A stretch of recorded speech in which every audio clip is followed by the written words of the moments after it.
filosofia e em teologia, Deus é o grande outro, com letra maiúscula, como Lacan usou várias vezes. A grande alteridade, o radicalmente diferente, inclusive radical da própria diferença. Vamos falar, para entender isso, da chamada teologia da negação, também chamada de apofática, compartilhada pela maioria dos místicos.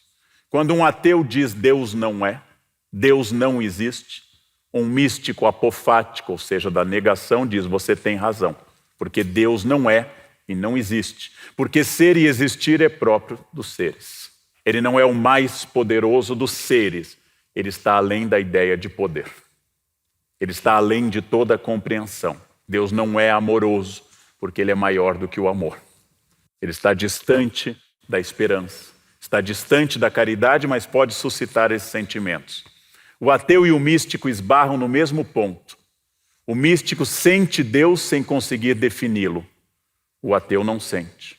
O místico pensa que Deus não é, porém tudo ao seu redor se inunda da presença divina. O místico pode dizer que Deus não existe. Apenas o universo e a natureza existem. Apenas eu existo. Deus está fora de tudo. É curioso entender que para uma pessoa verdadeiramente religiosa, só é possível a percepção de Deus, não sua definição, não sua limitação, não sua representação. Vamos voltar então ao debate Zizek-Milbank. Chesterton, citado por ambos, comenta que a paixão de Jesus traz a experiência real da dor, inclusive a experiência da dúvida, em dois momentos, conhecido daqueles que têm intimidade com a Escritura, no horto e na cruz. No horto pedindo que se afaste o cálice, e na cruz dizendo em aramaico, Pai, Pai, por que me abandonastes? Busco então no apóstolo Paulo, em Filipenses 2,7. É o conceito de kenosis, K-E-N-O-S-I-S. Kenosis.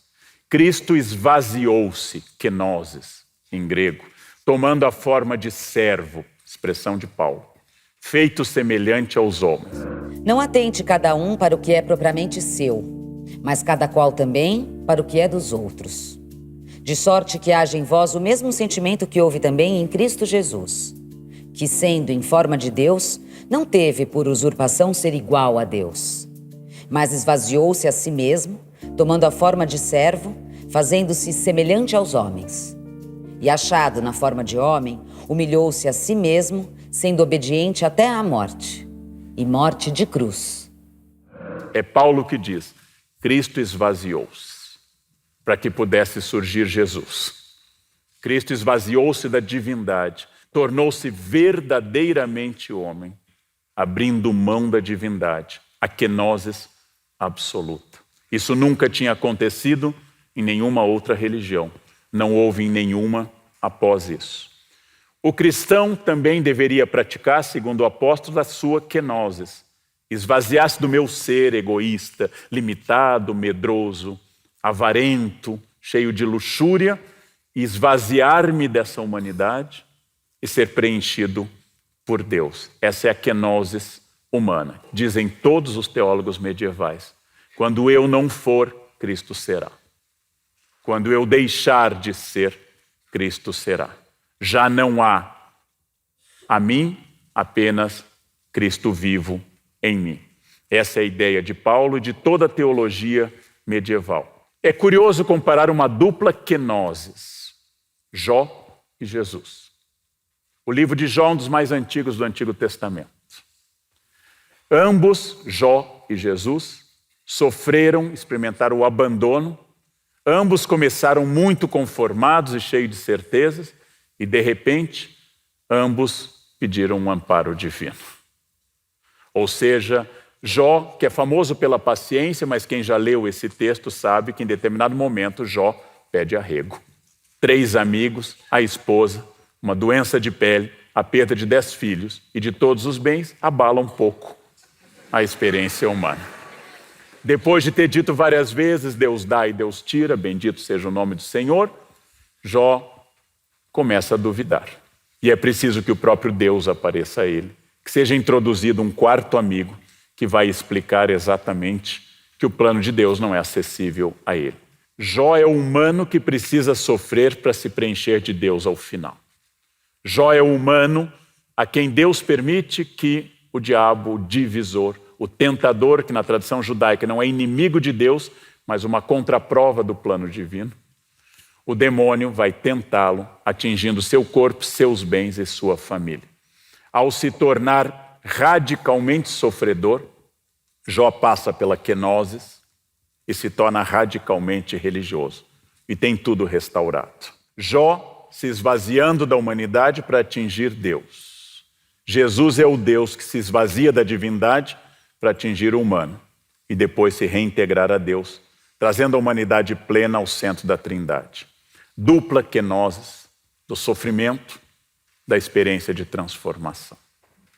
A encarnação, segundo Hegel, tem um traço de monstruoso, não por ser feio, disforme ou assustador, mas por quebrar toda a ordem anterior das religiões e por trazer Deus em kenosis humana.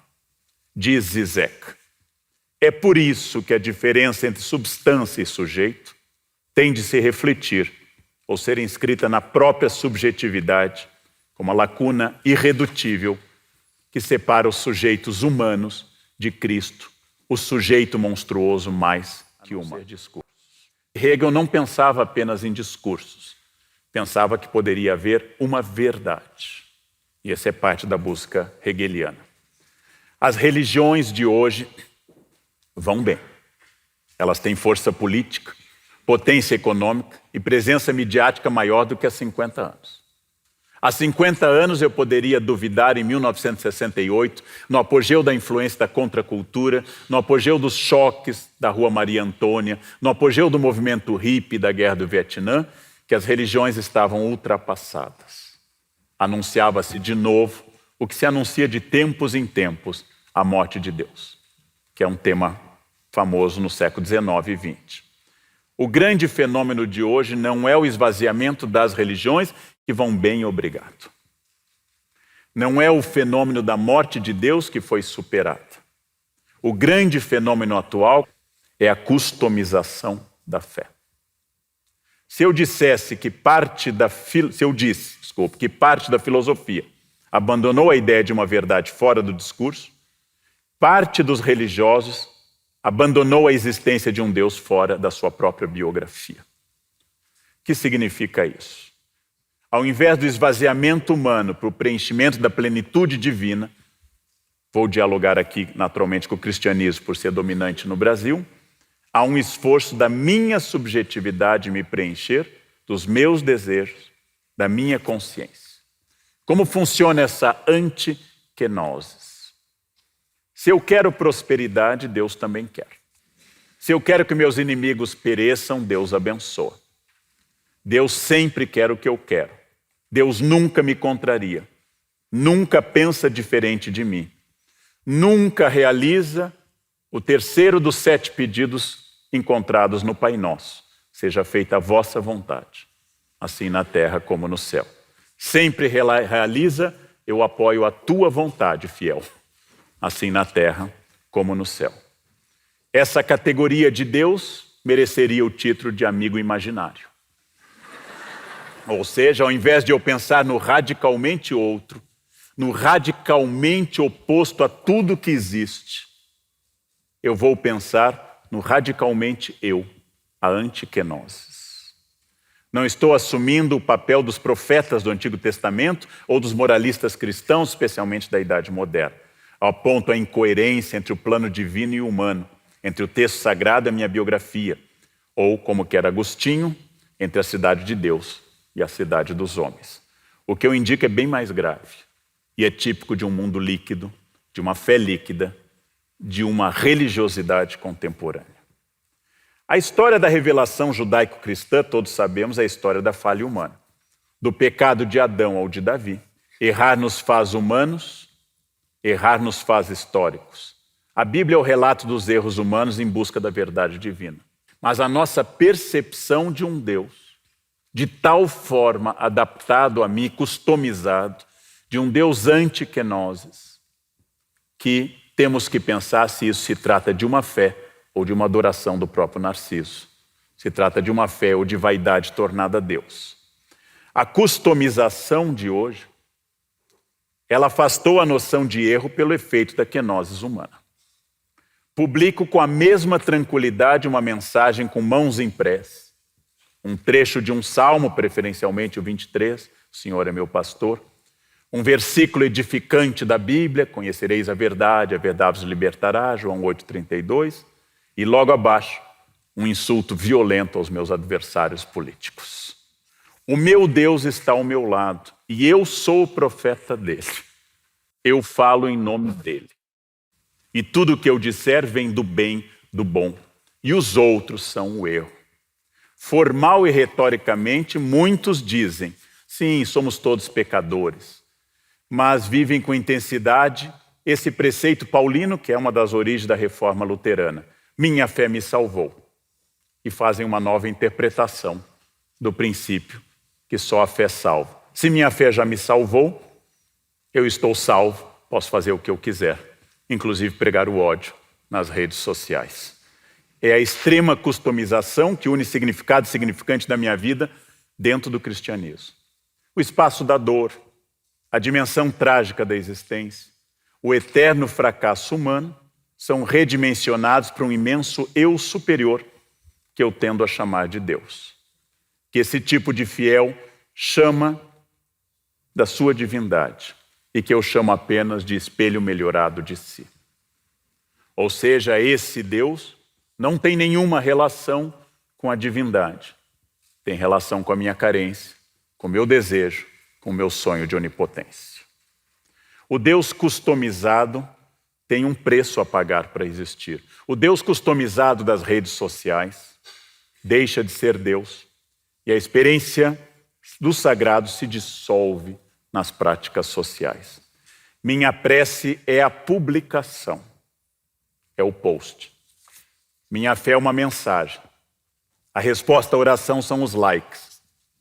E o meu narciso está preservado do contraditório, porque eu falo em nome de Deus e assim o comprova a minha fanpage, o meu Face, meu Twitter e o meu Instagram. Tudo que eu publico proclama a crença na família, nos bons valores, na divindade, e que eu diariamente agradeço a Deus, que me dá tudo isso.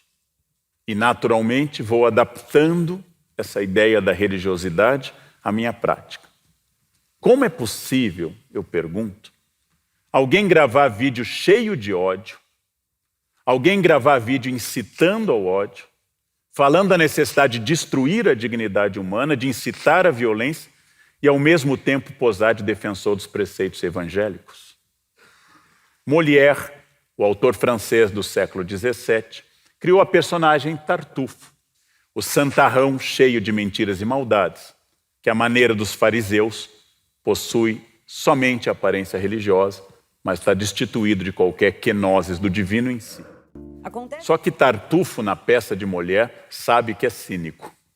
Ele sabe que é um sepulcro caiado de branco. Ele sabe que é um fariseu. E ele manipula isso para dominar as pessoas. Será que todos os tartufos das redes sociais sabem que são falsos? Será que têm consciência que estão dizendo o que os outros querem ouvir e não sobre suas falhas? Sabe que o ódio e a violência são condenados de forma explícita e direta no Sermão da Montanha, núcleo duro do cristianismo. Que Jesus recriminou o impulso de Pedro, que ao cortar a orelha do soldado romano, Cristo restaurou essa orelha e anuncia ao apóstolo: aquele que usar a espada será punido pela espada. Aquele que empunhar a arma será castigado pela arma. Eu não vim trazer a espada, eu vim trazer a paz. Pela natureza da encarnação de Jesus e de sua morte sob tortura, todo e qualquer cristão nasce com a obrigação de ser inimigo da tortura e da violência. Porque, afinal, Jesus foi torturado e condenado à morte, de forma injusta. Todo corpo humano faz parte do corpo de Cristo. Princípio teológico comungado por quase todas as expressões cristãs. Logo, qualquer tortura em um ser humano, independente da ação que ele tenha cometido, independente da sua orientação ideológica, é uma tortura no corpo de Cristo. que revive a cena daquele homem atado a uma coluna sendo chicoteado, coroado de espinhos e levando tabefes e cusparadas dos soldados. A tortura é oposta ao cristianismo, mas, óbvio, foi cara a muitos momentos das instituições que se dizem cristãs e a muitos que hoje se consideram cristãos. Elogiar a tortura é o gesto mais poderoso para dizer que eu sou inimigo de Cristo, inimigo da fé. Quem não tiver pecado, que atire a primeira pedra, disse Jesus na passagem bíblica em que uma mulher adúltera estava prestes a ser condenada e punida. Hoje, as redes sociais viraram as novas praças de julgamento. Cotidianamente assistimos a vereditos e linchamentos. Porque muitas vezes, muitos de nós se sentem no direito de se autoproclamar homem de bem e atirar pedras. Há pessoas de bem, de fato, mas eu vou usar essa expressão no sentido usual das redes sociais. Os homens de bem proclamam que os direitos humanos são para os humanos direitos. Frase contraditória, que eu ouvi várias vezes. Chamamos em filosofia isso oxímoro, contradição em termos. Ou seja, se são direitos humanos, pertencem a todos os humanos. Nós temos que pensar que esses achismos, esses truísmos, que entram em conflito aberto com a vida de Jesus, que afinal, se alguém se deu ao trabalho de ler os 4 evangelhos, a frase é absurda. Jesus escolheu preferencialmente pecadores, desviados da sociedade, e fugiu dos doutores da lei e dos homens de bem da sua época. Jesus procurou as pessoas excluídas, os publicanos, as prostitutas, a adúltera, e disse que viera para eles e não para os que não precisavam de salvação. O cristão é definido pela palavra misericórdia, pela compaixão, pelo perdão 70 vezes 7, símbolo hebraico do infinito. E é o mesmo quando é necessário interromper a ação de alguém violento, pois cabe a um cristão interromper a violência de alguém, impedir um crime, deve fazer por amor, por vontade de ajudar, por ser diferente do criminoso que ele condena, porque se ele agir como criminoso, ele passa igualmente a ser esse criminoso. Odiar o pecado e amar o pecador. Fórmula medieval complexa e muito interessante. Eu odeio que você seja um ladrão, porque roubar é errado, fere aos princípios básicos da sociabilidade. Eu odeio que você roube e vou fazer de tudo dentro da lei e dos direitos para que você pare de roubar, porque é errado roubar. Porém, eu não te odeio, porque você é um ser humano. Preceito medieval que foge à nossa ideia de bandido bom é bandido morto. Porque bandido bom é bandido morto é uma frase do paganismo. É uma frase daqueles que não conheceram a Jesus. É frase de um romano sem batismo, de alguém que jamais teve contato com o evangelho e desenvolvia a ideia de que a justiça é a punição e a eliminação de quem eu considero desviante. O curioso não é a incoerência natural de todos nós, de mim, de qualquer pessoa, mas é afirmar a violência em nome de Jesus. Isso é o mais extraordinário. Ou seja, eu uso o evangelho e uso a vida de Jesus, a quem eu digo seguir, para defender a violência, a tortura, a pena de morte e a destruição das pessoas. Adapto Deus ao meu universo moral. E aí o Deus customizado tem seu aspecto mais trágico. Faço Jesus defender a pena de morte, sendo que ele sofreu a pena de morte. Defendo a tortura em nome do bem, quando o supremo bem foi torturado. E excluo pessoas que não mereceriam a misericórdia ou a compaixão em nome do Deus da misericórdia e da compaixão. Poderia ser chamado isto de um neopaganismo. Deuses humanos que protegem minha cidade da guerra. Suprema imagem da total kenosis de Cristo é a cena que nós chamamos pela expressão latina et homo, eis o homem. Pilatos leva o condenado ao público. Eis o homem, et homo. Dezenas de quadros foram pintados com essa cena. Jesus que fora castigado pelo chicote por ser um subversivo para o Império Romano e um pecador que fugia às leis do judaísmo. Condenado por ser subversivo, com manto de rei para ironizar, uma cana em lugar de um cetro, coroa de espinhos, levado à multidão furiosa que queria executá-lo e linchá-lo. E ao ser consultado, no primeiro plebiscito narrado do Novo Testamento, preferiu Barrabás a Jesus. Começa assim a história da paixão. Os homens de bem que ali estavam, oficiais fariseus, saduceus, os doutores da lei que frequentavam o templo diariamente batiam no peito e diziam: Senhor, Senhor, Adonai, Adonai. Esses homens condenaram à morte, como a um criminoso. Horas depois, Jesus daria mais uma lição, fazendo a primeira canonização da história, dizendo ao bom ladrão: ainda hoje estarás comigo no paraíso. Não disse sequer isso a sua mãe ou ao apóstolo João, mas de novo preferiu um ladrão. De novo preferiu um ladrão crucificado ao seu lado, porque se arrependera, porque voltar atrás, porque tomou a misericórdia e o arrependimento. Os apóstolos entenderam, depois de muito custo, a mensagem. Um cristão não julga, não faz acepção de pessoas, não condena outro ser humano, porque esse é um atributo exclusivo do divino, nunca de um ser humano. Quem te instituiu o juiz do teu irmão?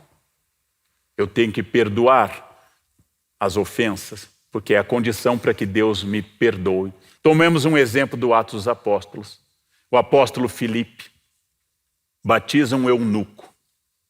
Imagina o apóstolo Filipe no século 21 em redes sociais, dizendo ao eunuco como um homem de bem transformado: você não pode ser batizado porque só existem homens e mulheres, você é um anormal, você tem disforia de gênero, você teve uma automutilação, você é um monstro e você vai destruir a família. É uma regra incompreensível, mas parece que é assim. Meu casamento acabou, não posso mais criar os meus filhos porque existe disforia de gênero. A opção de um cristão de Filipe, que felizmente aprendeu o cristianismo de Jesus e não das redes sociais, é: eu vim para que todos tenham vida e todos tenham vida em abundância. Todos, caso alguém não domine o conteúdo dessa expressão, significa todos. Todo significa todo e qualquer ser humano. Todo significa que todas as pessoas, com as suas infinitas variedades de gênero, de identidade sexual, de orientação política, que todos tenham vida e tenham vida em abundância. Tudo mostra em Jesus permanentemente, ao longo dos 4 evangelhos, a predileção pelos excluídos. Quem é o que olha para o outro? Não é o judeu, o povo eleito, não é o povo do livro, não é o povo a quem Deus revelou, mas Jesus diz: é o samaritano, aquele que não tem identidade judaica. Aquele que olha para o outro, esse entendeu o reino de Deus, não aquele que frequenta o templo, diríamos hoje, a igreja. São os homens que batiam no peito e se inflamavam de orgulho por serem justos e honestos e normais, que Jesus condenou mais ativamente. Logo, não precisa ser um teólogo ou um tradutor de grego bíblico, não precisa ser um profundo estudioso, porque o texto do Evangelho se abre à compreensão também do simples, para entender que não é possível ser cristão e ser racista. Não é possível ser misógino e ser cristão. Não é possível manifestar preconceito com mulheres, com negros ou com gays e continuar se intitulando cristão. Não é possível cultivar o preconceito e dizer que é em nome de Deus. Não é possível pregar o ódio e se considerar cristão. Mas é plenamente possível ser pecador e ser cristão. É plenamente possível ser pecador e arrepender-se, ser perfectível e não perfeito, ser solidário com o imigrante, o excluído, os que habitam as margens da humanidade e tentam superar seus próprios defeitos. E os doutores da lei? E os que batem no peito por serem corretos e justos e seguem todas as regras, estes serão precedidos pelas prostitutas no reino dos céus. Profecia de Jesus. Exatamente aquele homem de bem que vira o rosto na cidade para as prostitutas ficará atrás delas. Conclusão da parábola do filho pródigo extraordinário no Evangelho de Lucas. Não foi o filho que ficou em casa cumprindo as normas. Não foi o filho de bem que manifestou inveja ao final. Não foi o que frequentava a casa do pai e era honesto e trabalhador. Foi o pecador que retornou que causou a festa.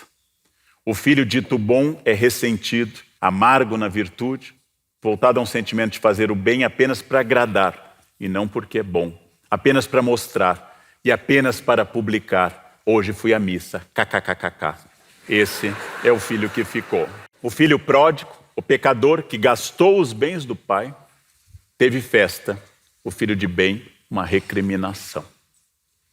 Se eu fosse religioso, e eu não sou, como é sabido, se eu achasse que existe o demônio, e eu não acho, e se houve algum, fugiu, temeroso da concorrência humana. Se eu fosse religioso, eu haveria uma lógica a desenvolver. Quem seria o ser que eu, demônio, procuraria para abalar os alicerces da Boa Nova? Quem eu procuraria para destruir a obra de Deus? O dano do corrupto é imenso. A falha moral de um pedófilo é gigantesca e uma ofensa profunda à divindade. Mas esses pecadores causam a exaltação da virtude. Diante de um ser maldoso a ponto de prejudicar uma criança, as pessoas de bem se horrorizam.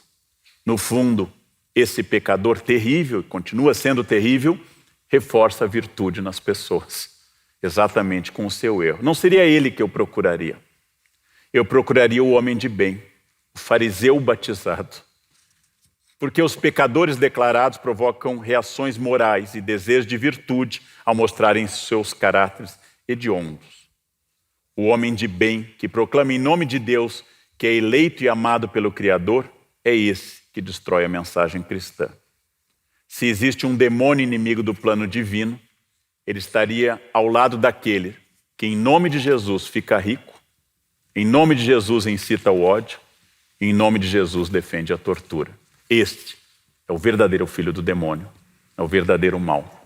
É esse que destrói a obra de Deus e não o pecador. A fé é baseada na culpa. As religiões ocidentais, monoteístas, têm insistido muito na culpa. Outras expressões, que não são exatamente uma religião, mas dialogam com religião, como o budismo, não participam dessa ideia. Nem todas as religiões do mundo participam da ideia de culpa, mas certamente a nossa tradição ocidental é baseada na culpa. A culpa é um grande instrumento de controle. Se você é culpado e é pecador abominável sempre, e se você não sabe se vai atingir a Deus no final da vida, eu tenho o caminho, e aliás eu tenho o pedágio deste caminho. A culpa é um grande domesticador de pessoas. Ela é utilizada em família e nas religiões. Ela é um grande domesticador. Mas o que eu temo nas religiões, porque hoje eu acho que eu sinto até falta de um pouco de culpa das pessoas, o que eu temo nas religiões é o contrário. É quando as religiões legalizam o que devia causar culpa. Tornam um ato de heroísmo e de virtude o que deveria ser de vergonha e de culpa. O principal defeito de uma religião que perde seu sentido original é que ela elimina a culpa e faz com que você possa agir em nome de Deus para disfarçar seu interesse material ou seu interesse pessoal. Isto talvez seja o mais grave. É a eliminação da culpa provocada por alguns religiosos e por alguns discursos religiosos que torna esse tipo de religioso problemático sem generalizar. Porque perseguir, matar e fazer discurso de ódio em nome de Deus é a suprema elaboração do mal. Porque eu torno o ódio uma virtude, a exclusão um mérito e torno o combate ao outro um dever ditado por Deus. Um Deus, naturalmente, que não tem nada a ver com isso. A pergunta sempre deve ser: isso é o que eu quero ou o que Deus quer, que é o princípio da kenosis? E se é o que o Evangelho fala ou o que eu desejo? Isso é o que Jesus faria ou o que eu quero fazer dentro da minha biografia e dos meus limites? Essa é a kenosis humana do preenchimento do divino. Talvez o grande mérito das religiões esteja no campo da esperança, da ideia de caridade, da ideia de auxílio ao outro. Seu grande demérito é ter sido um canal controlador de todas as minhas frustrações, que em nome de Deus se tornam objeto destrutivo. São as pessoas que eu mais temo. Como Jesus diria, aquelas que dizem Senhor, Senhor. Essas eu temo muito mais do que aquelas que dizem que não acreditam em nada. Porque o defeito do virtuoso autoritário é mais danoso que o defeito do pecador assumido. Quem diz isso não sou eu, mas é um tal de JC, Jesus Cristo. A bolha epistêmica que a internet possibilitou, a bolha de conhecimento fechada sobre si, ela é imensa.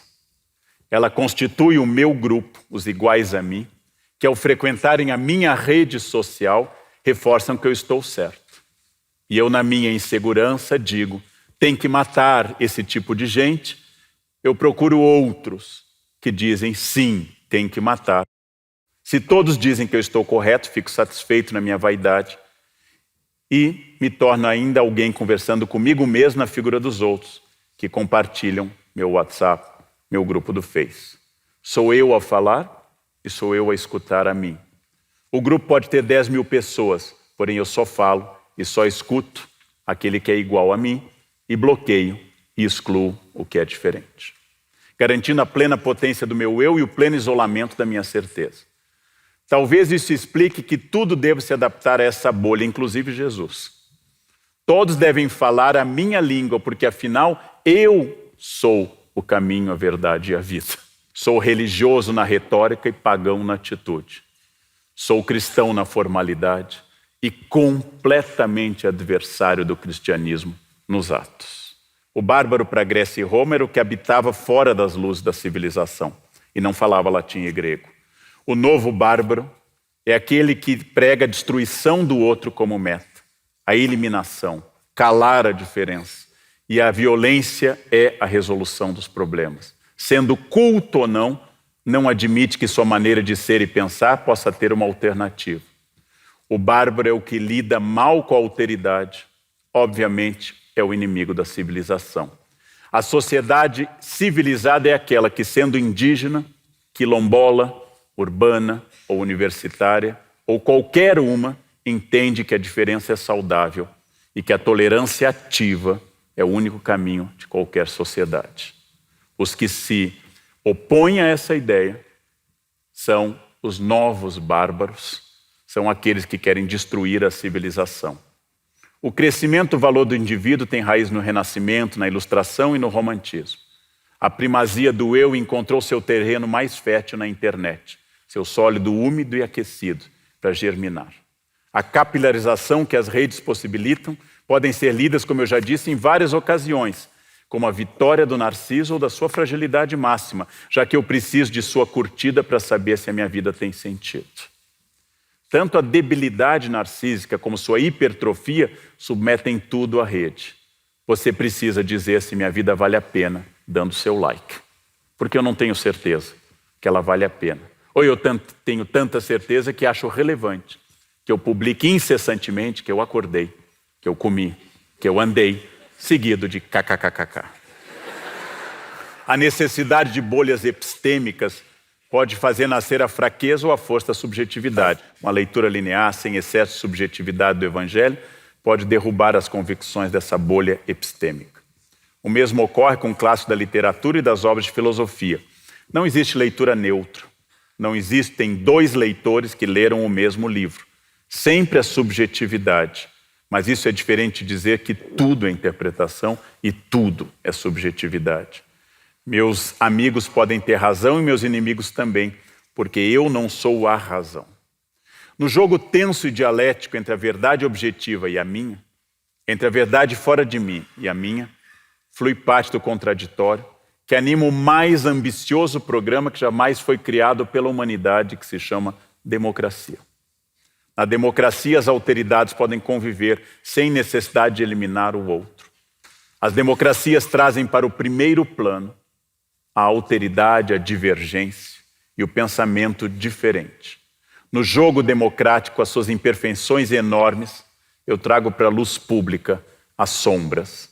Todos são diferentes, e a democracia reconhece isso, em partidos opostos, em programas distintos e ideias antípodas. Tudo pode? Não. A democracia também traz seus limites no quadro da lei.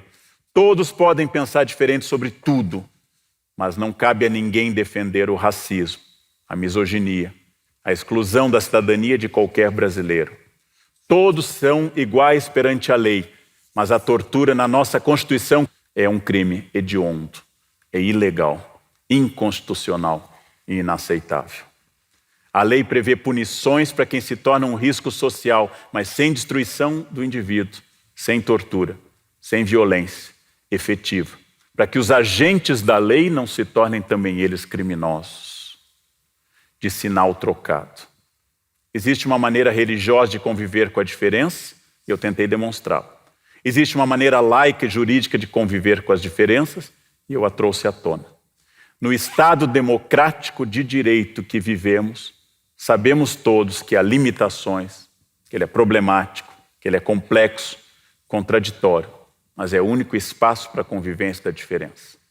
Garantidos os direitos fundamentais de todos, garantida a dignidade universal, preservado o campo público do discurso de ódio, para que eu afaste do campo público o discurso de ódio, que não é o contraditório, mas é a incitação à violência, eliminado o racismo, a misoginia e a homofobia, teremos reconhecido duas fontes válidas de comportamento para nós, os evangelhos e a Constituição. Basicamente, se você é religioso, saiba que o preconceito garante a ilegalidade na terra e a condenação na outra vida. Se você não é religioso e manifesta preconceito, será apenas um criminoso em vida. Sua fé pode ser líquida, seu orgulho pode ser gasoso, sua moral pode ser de plasma, mas a nossa centralidade de dignidade humana é sólida e não pode ser questionada por ninguém. O ódio é um erro infantil e vaidoso. O ódio fala do primeiro pecado capital, a vaidade. Estamos muito imersos na infantilidade perversa de quem se recusa a crescer e olhar para algo além de si. A esperança é fundamental, a desesperança é uma arma poderosa para destruir a humanidade. Existe chance para que a sabedoria supere a estupidez e que os canalhas de todos os matizes políticos entendam que o ódio não pode ser incorporado como próprio da cultura brasileira. Esse é um país miscigenado. Esse é um país, felizmente, misturado quanto a todas as orientações raciais, entre aspas, que na prática não existe raça. Esse é um Brasil de Iemanjá, de Oxalá, de Jesus, de ateus, de judeus, de islâmicos. Esse é o Brasil onde os jovens precisam ter futuro e as crianças precisam ter segurança. A segurança nunca nascerá do ódio. Tanto a história, como os evangelhos, como a Constituição batem na mesma tecla.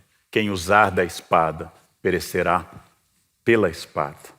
O Brasil que eu desejo é o país que nunca seja vencido pela corrupção ou pelo ódio, pelo autoritarismo ou pelo ressentimento. É o Brasil de todos nós. É o Brasil que se abre para todos que entendam que a diversidade é rica, que a diversidade é o princípio da democracia, que o contraditório nos melhora, que o contraditório torna a minha vaidade fragilizada e obriga que eu fique melhor. Se, como diz Keith Thomas em Religião e Declínio da Magia, a religião é a resposta para as perguntas que ainda não conseguimos responder, a religião sempre existirá, porque sempre teremos perguntas não respondidas. Se a religião é o consolo da morte, ela sempre existirá, porque a ciência pode estender a nossa vida, nunca nos tornar imortais. Se a religião é o espaço do desconhecido, e a isso eu chamo de milagre, que eu tenho direito a fazer isso, a religião tem um futuro maravilhoso, porque quanto mais eu avanço, mais alto eu subo na razão, mais eu encontro mistérios e questões não respondidas. Precisamos de ação que supere este mito, que qual Freud trabalhou o conceito de narciso, de alguém que apenas se olhe. Talvez seja esse o pior elemento para se poder trabalhar, administrar, gerenciar pessoas, o narciso. Vaidade é miticamente o primeiro pecado. Vaidade é o pecado de Lúcifer. Vaidade é o defeito original da humanidade. Vaidade é uma das coisas mais importantes para a gente analisar. Quem domina seu narciso tem uma vantagem gigantesca sobre as outras pessoas. Quem escuta tem vantagem sobre quem fala. Diz o meu falecido colega Rubem Alves que depois de séculos de oratória, está na hora da arte da escutatória, que as pessoas comecem a escutar. Lanço sempre essa ideia de que em família ou numa reunião, escutar lhe dá uma vantagem muito grande. Vamos pegar um exemplo contemporâneo. Kim Kardashian, que está bem, como vocês podem ver, está bem, muito esforço, muito peito de frango, muito elemento químico, ela está bem, ela está muito bem. Não há nenhuma crítica ao estado dela, pelo contrário. Kim Kardashian passou alguns dias no México no início do mês de setembro. E segundo ela mesma postou, bateu 6.000 selfies durante esse período. 6.000 selfies em 4 dias. Significa que tirando algumas horas de sono, porque durante as refeições e as outras ocasiões ela ficava batendo selfie, tirando algumas horas de sono, essa mulher se dedicou a não ver nada, apenas a ver-se e a publicar. É preciso que vocês imaginem que, do ponto de vista psicanalítico, quem publica muita foto, faz muita foto, insiste em muita imagem, provavelmente deseja que ninguém veja nada. Quando eu falo muito, eu desejo que ninguém me escute. Quando eu grito, eu desejo que ninguém me ouça. Quando eu faço muita foto, eu estou assumindo que eu não estou vendo nada e não quero que as pessoas vejam, de fato, o profundo, imenso vazio, dor e solidão que eu me encontro. Vejam como minha vida é fascinante, que lugares que eu estou visitando. Olha eu batendo foto com gente famosa, olha essa comida. E vejam isso sempre acompanhado do símbolo do potássio, kkkk. Sempre, permanentemente. Ou do meu estado natal, RS. O perfeito oposto ao Rio Grande do Norte, que é o Rio Grande do Sul. Kim Kardashian faz parte, não ela sozinha, mas de todos nós que estamos prestando tanta atenção nas imagens que não estamos vendo mais nada. Nesse ano, mais uma vez, um juiz bloqueou o WhatsApp e obrigou no Brasil inteiro famílias a conversarem uns com os outros.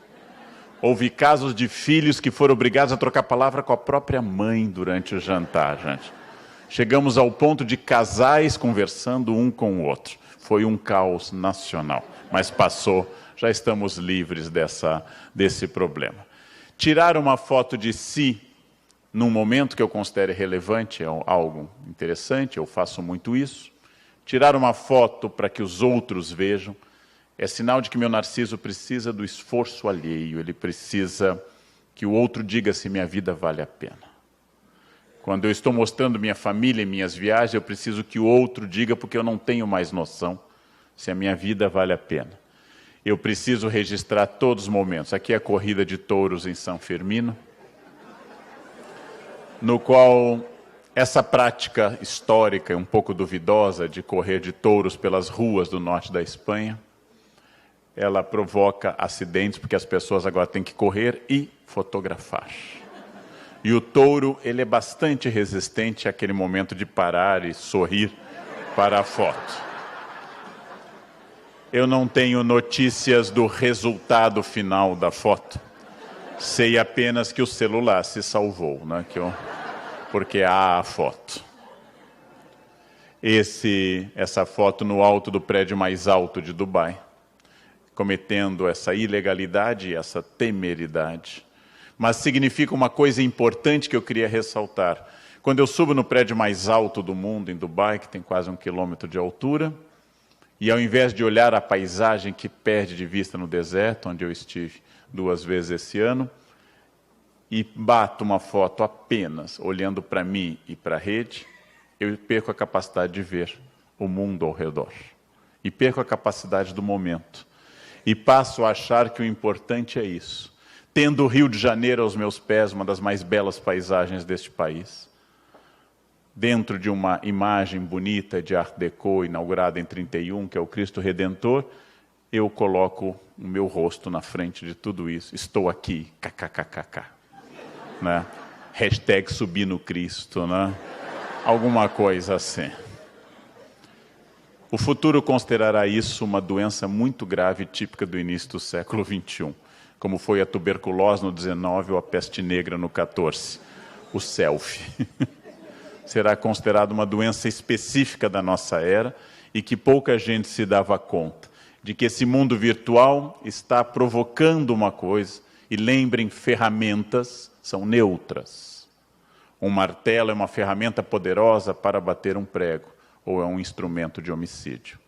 O martelo é neutro. Pode ser bom e pode ser ruim. A internet é uma poderosa, boa e positiva ferramenta.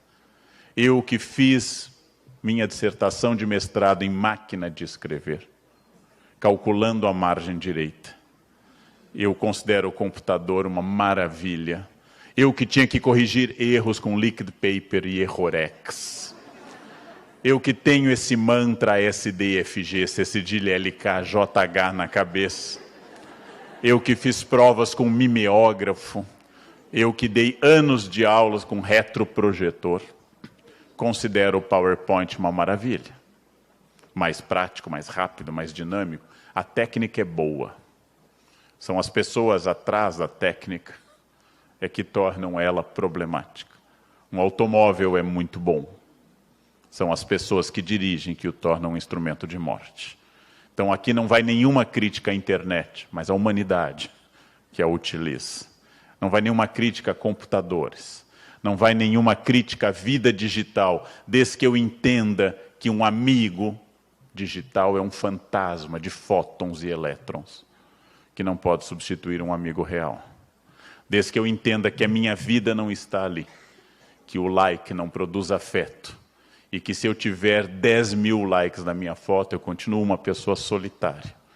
Desde que eu entenda que os valores essenciais continuam onde sempre estiveram.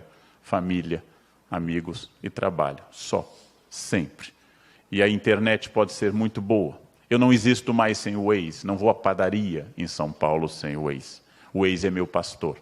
Eu nada temerei. Ainda que eu ande no Vale das Sombras, ele será minha luz e meu cajado.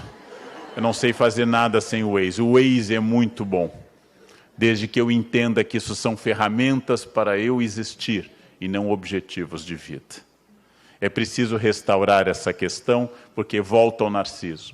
O Narciso dá de mim uma ideia falsa, e o Narciso tem hoje na internet um ponto fabuloso, porque ele representa a vida que eu gostaria, representa esse fake book com aquilo que eu gostaria que os outros vissem de mim.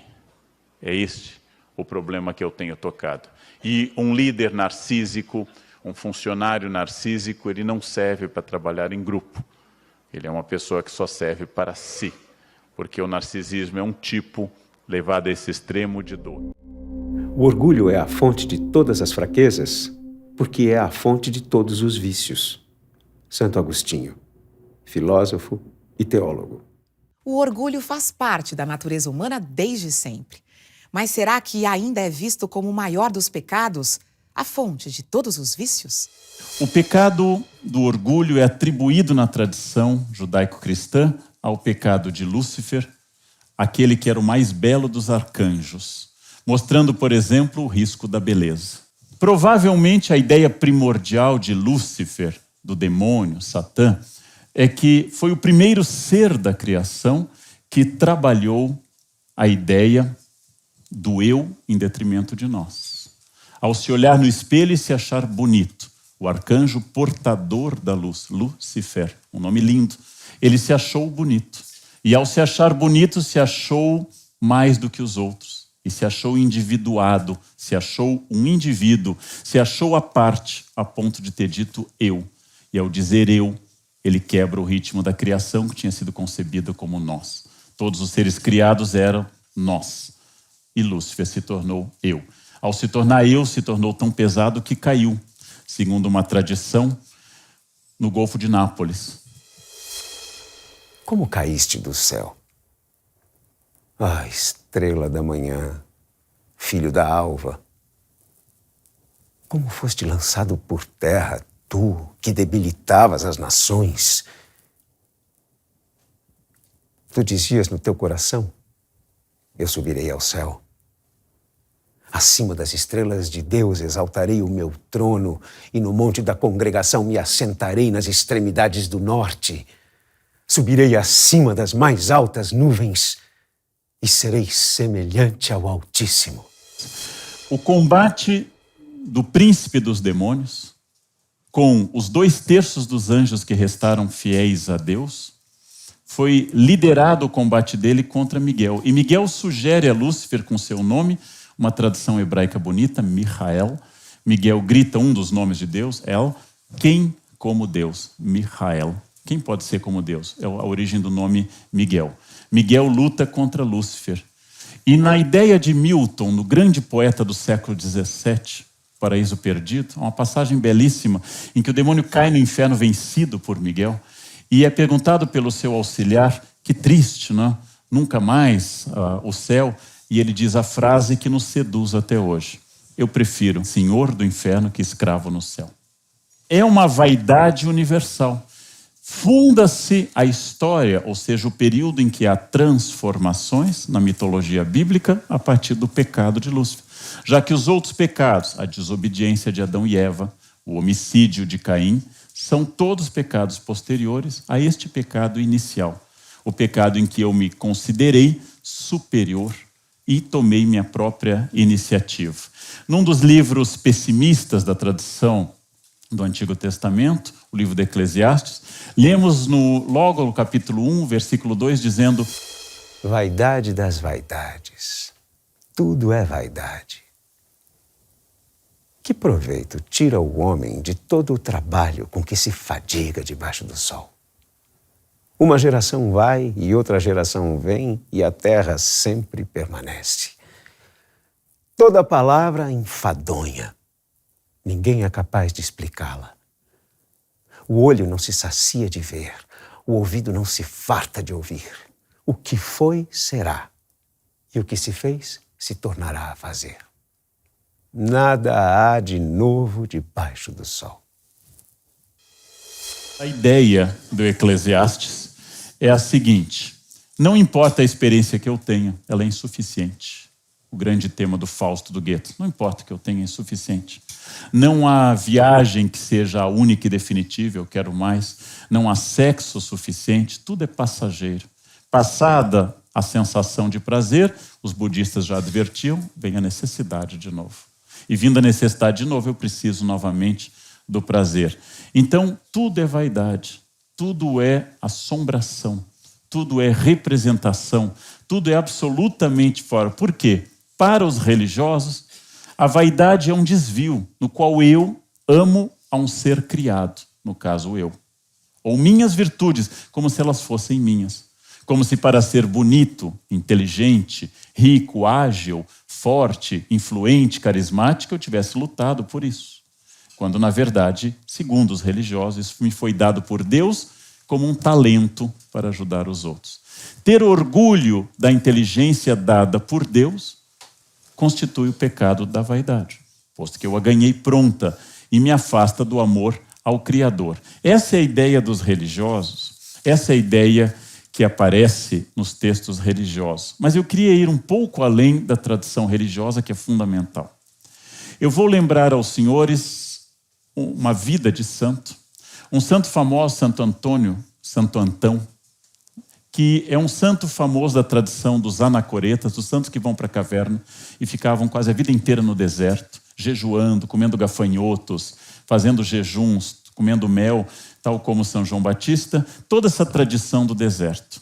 Santo Antão foi um homem que morreu aos 105 anos, dos quais quase a vida inteira na caverna jejuando e atacado diariamente pelo demônio, diariamente. O demônio o elegeu como meta corporativa. Ele precisava desviar Antão do seu propósito. O demônio se concentrou em Antão por quase 8 décadas, fazendo que quando ele rezasse, o demônio levava, segundo o quadro que tanto impressionou Michelangelo, o levava no ar para ele se distrair. Quando ele olhava para o crucifixo, ao invés do Cristo, ele via uma mulher nua pendendo sobre ele. Quando ele decidia fazer jejum, aparecia sobre a mesa a comida mais extraordinária que se pudesse supor. E Antão resistiu a tudo. Antão era um homem excepcional, praticamente um não humano. Resistiu a tudo. Oscar Wilde nos vai dizer no século XIX que se eu resisto à tentação é porque ela não foi forte o suficiente. Porque sendo forte eu não resisto. Mas Oscar Wilde, você sabe, está no inferno. E Antão está no céu. E Antão resistiu. E segundo uma tradição apócrifa, não da legenda áurea, não dos santos, uma tradição que bebe de várias fontes, inclusive virou texto com Flaubert no século XIX, o demônio desistiu de Antão. Quando Antão se aproximava de 105 anos, o demônio virou as costas e disse a seu alvo de tormento: você venceu. Pela primeira vez na história, alguém foi mais forte que eu. E o demônio se retirou da caverna. E Antão caiu de joelhos e agradeceu a Deus com uma oração simples: muito obrigado, agora eu me tornei um santo. O demônio sorriu e voltou. Antão resistiu a todos os pecados, menos a vaidade. A vaidade de ser santo. A vaidade de ter resistido aos pecados. Mostrando que, no fundo, a pessoa virtuosa, a mulher fiel, o homem dedicado, o filho exemplar, cometem o pecado de dizer: eu não sou como a adúltera, como o infiel ou como o filho rebelde. Por trás de cada virtude há uma exuberância que aproxima do vício. E a vaidade, sem dúvida, é uma questão. Lida moralmente pelos cristãos, devemos lembrar e voltar um tempo de que a vaidade apareceu, por exemplo, na justificação da guerra de Troia, quando ela se transforma em uma espécie de híbris, ou seja, de desequilíbrio para os gregos, quando a deusa Eris, a discórdia, não convidada para uma festa, vai secretamente à festa e joga uma maçã de ouro, um pomo de ouro, no meio da mesa, cercada de mulheres, e diz no pomo: para a mais bela está plantado o caos. 3 das deusas mais importantes, vou usar os seus nomes latinos, Juno, Vênus e Minerva, ou seja, Afrodite, Palas Atena e Hera, dizem que são as mais belas. Perguntam ao marido e pai, Zeus, Júpiter, que tome uma decisão perigosíssima. Zeus não quer problemas e elege então um juiz, um pastor Paris, para decidir quem era mais bela. Como a Grécia não tinha problema com a ideia de corrupção, nós temos, ela deve ser feita escondida, na Grécia isso não era tão problemático, as deusas oferecem a Paris as mais preciosas dádivas possíveis. Juno oferece poder total. Minerva vem com o presente mais insignificante, oferece sabedoria profunda, capacidade de discernimento, cultura. Paris nem a escuta. E finalmente Afrodite, Vênus, lhe oferece a mulher mais bonita do mundo e que vai se apaixonar por ele. Bonita e apaixonada. Um milagre divino. Absoluto. Uma mulher linda e totalmente apaixonada. O desejo total de todos os homens a ser atingido.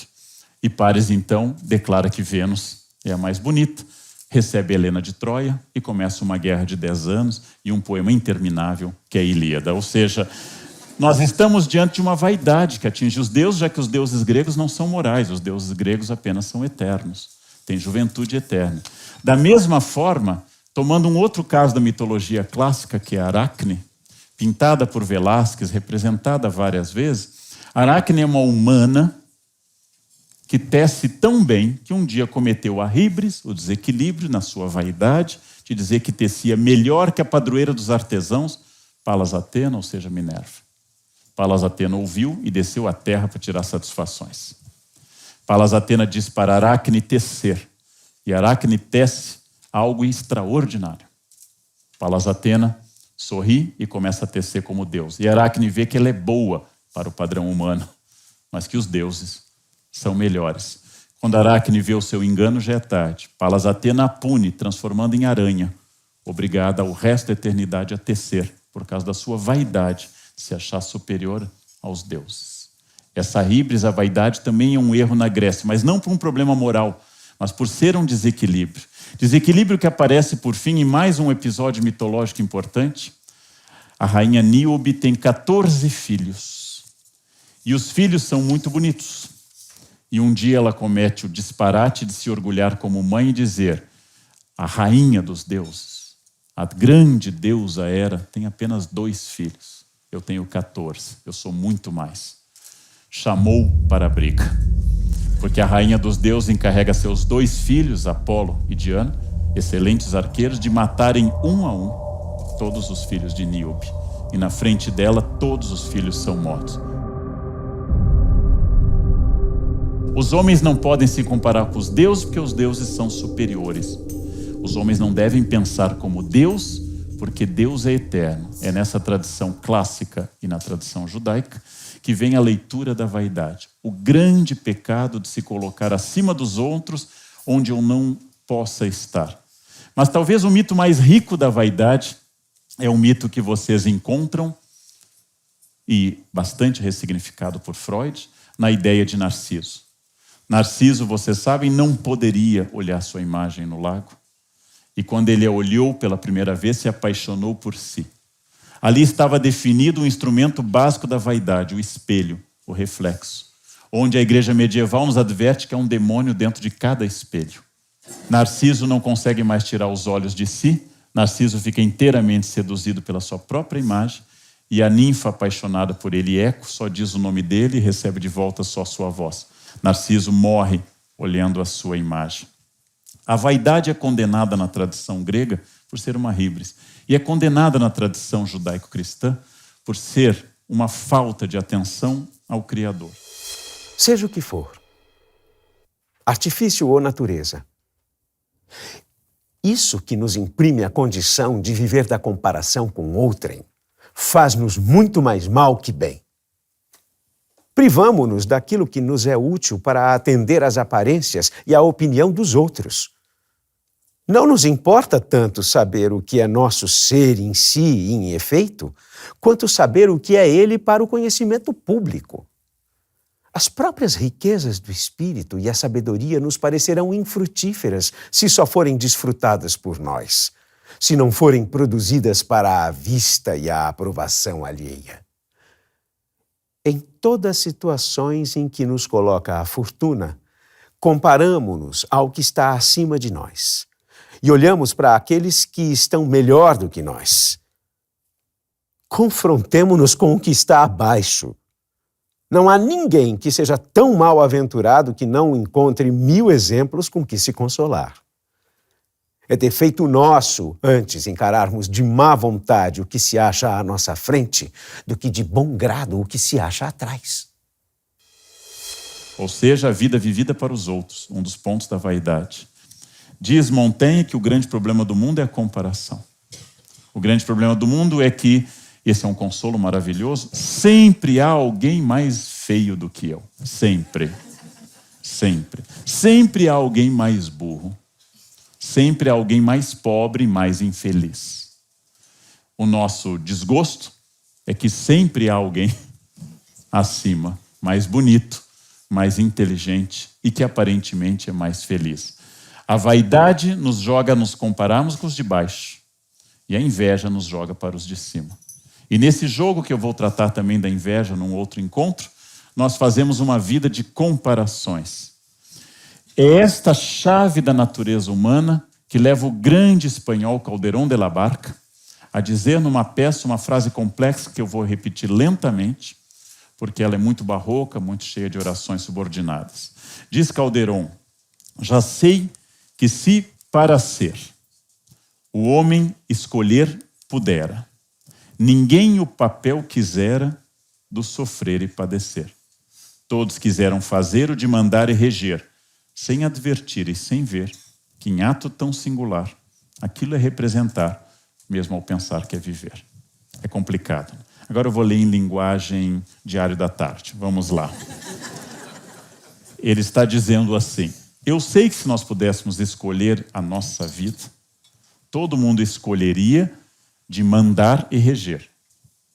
Ninguém escolheria sofrer e padecer. Mas as pessoas não se dão conta que mandar e reger é representar e padecer é viver. A vaidade do mundo é parecer para todo mundo que eu sou importante, interessante. E isto é fundamental. As pessoas fazem qualquer coisa pela cena. São capazes de injetar no rosto veneno de toxina botúlica de vaca para parecerem jovens e saudáveis. Veneno, toxina botúlica de vaca. E assim parecem jovens e saudáveis. Repuxam o olho de tal forma que todos vão se tornando orientais com o passar do tempo, como algumas personalidades nossas. E dizem que isto é para disfarçar a idade. Quando, na verdade, ao fazer isso, nós estamos gritando a idade diante de nós em neon. Mas tudo nos parece disfarçar. A vaidade é o preço maior que pagamos para qualquer coisa. Nós não compartilhamos dores e fracassos, inundamos o nosso Face com felicidade, sorrisos e uma vida linda. Um soneto da grande poeta portuguesa Flor Bela Espanca, que fala um pouco sobre a vaidade na ótica de uma portuguesa do início do século XX. Diz Flor Bela Espanca: sonho que sou a poetisa eleita, aquela que diz tudo e tudo sabe, que tem a inspiração pura e perfeita, que reúne num verso a imensidade. Sonho que um verso meu tem claridade para encher todo o mundo e que deleita, mesmo aqueles que morrem de saudade, mesmo os de alma profunda e insatisfeita. Sonho que sou alguém cá neste mundo, aquela de saber vasto e profundo, aos pés de quem a terra anda curvada. E quando mais no céu eu vou sonhando, e quando mais no alto ando voando, acordo do meu sonho e não sou nada. O grande problema é que no dia seguinte ao sonho da vaidade vem a realidade. E aí nós precisamos reabastecer esta vaidade. Quando eu deixo de sonhar a vida que eu poderia ter tido, a pessoa que eu gostaria de ter sido.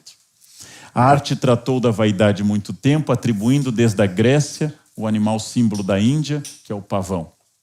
A ave de 1000 olhos na cauda, a ave colorida, a ave que reclamou a Juno, sua dona, que gostaria de ter pés bonitos e voz maviosa. E Juno disse que não se pode ter tudo. Não se pode ter tudo. Vocês têm que escolher algumas coisas. E o pavão já recebeu muito. Na tradição cristã, desde que o último livro do Novo Testamento, Apocalipse, foi feito, tanto no Apocalipse quanto no jogo de tarô, a grande prostituta da Babilônia é o grande símbolo da vaidade. Na grande tradição artística, onde há um espelho à vaidade, speculum, o espelho, é a grande chave da vaidade. Em ambientes místicos, não há espelhos para as pessoas. Porque olhar-se é olhar para o demônio e para a vaidade. Para curar essa vaidade, os pintores decidiram, especialmente nos Países Baixos, na Idade Moderna, apresentar um gênero de quadro muito importante, que visto deveria reformular a maneira de as pessoas verem. São as vanitas. Um gênero de pintura muito importante na Idade Moderna e que tem ecos até hoje. O que é uma vanitas? São quadros onde os pintores colocam sempre uma caveira para nos lembrar que todos que estão nessa sala, sem exceção, um dia morrerão. Os quadros vanitas nos lembram exatamente isso. Nos lembram que eu devo em vida me preparar para a morte. Mas nós somos a civilização cuja vaidade afastou a morte. Quando eu era criança ainda no interior do Rio Grande do Sul, havia velórios em casa. Hoje isso é impossível. Velórios que eram festas, com empadinha, quindim, a noite inteira na sala de casa, com o cadáver da família bem arrumado, na sala de casa. Hoje nós isolamos os mortos, de tal forma que essas vanitas deixaram de ser importantes. Ao representar flores, o tempo, uma caveira, eu vou ingressar naquilo que em latim se chama um memento mori, ou seja, a lembrança da morte, que no plano religioso tem muita importância. De que adianta, voltamos ao Eclesiastes, toda essa minha vaidade, todo este cuidado, toda essa higiene pessoal, todos esses cremes hidratantes, se eu vou apodrecer profundamente no futuro. Só que para o vaidoso isso anima mais, porque diz, bom, enquanto isso não acontece, eu vou aproveitar os minutos finais. O memento mori mostra sempre uma determinada imagem de uma jovem ou de um jovem despreocupado, jogando cartas, bebendo, e de repente a morte bate atrás dele, dizendo, é hora. Não sabemos a hora, sabemos apenas que há a hora. Aquilo que nos parece uma cultura mórbida era uma solução da piedade moderna contra a vaidade humana. Em Évora, em outros lugares, como Praga, mas especialmente em Évora, há uma capela feita inteiramente de ossos humanos. Esta capela diz a frase que hoje nos parece terrível. Nós, ossos que aqui estamos, pelos vossos esperamos. Fazer uma capela de fêmures, de crânios, onde o candelabro, o órgão, os bancos, todos são feitos de ossos, nos parece uma coisa terrível. Alguns cemitérios antigos escreviam isso, né? Na porta escreviam, és o que fomos, serás o que somos. Ou seja, preparem-se, a vida é breve, é passageira. Essas crenças, elas se tornaram muito importantes e vieram, inclusive, até o século XX, quando grandes pintores como Cézanne continuaram na tradição desses memento mori, dessas vanitas. Nós afastamos por completo a ideia de morte. Não falamos mais na morte. Uma oração católica tradicional dizia para crianças que eu durma com Deus e se eu não acordar que eu esteja com Ele. Nenhuma criança mais reza isso. É mórbido demais. Porque uma das características hoje da nossa reabilitação da vaidade é que, em primeiro lugar, somos imortais. Em segundo lugar, isso não acontecerá conosco. Em terceiro lugar, eu não penso nesse tipo de bobagem. É um dos eixos da ideia da atual teologia chamada autoajuda, é a reabilitação da vaidade. Um dos axiomas, um dos eixos centrais da autoajuda, resumo para que vocês não precisem se dedicar à leitura, é que o orgulho de si é autoestima e não vaidade. Humildade é falta de autoestima. E autoestima é um defeito. Pessoas com autoestima não avançam na carreira. Eu tenho que ter certeza que eu gosto de mim, que eu sou filho do universo, irmão das estrelas, que eu mereço estar aqui e repetir esse mantra até eu me convencer. As pessoas que se consideram humildes, eu não tenho capacidades, eu acho que isso eu não consigo fazer, antes eram chamadas de humildes, ou no superlativo erudito, humílimas. Hoje elas são chamadas de depressivas e devem ser curadas com remédios e terapia. Há um autor que considera que a crise econômico-financeira a partir de 2007, 2008, no capitalismo mundial, se deveu à autoajuda. Porque a autoajuda espalhou que todos poderiam ser investidores e investir na bolsa e serem bons. Bastava querer, que querer era poder. E o fato é que muitos faliram querendo. Porque querer não é poder. Querer é apenas querer.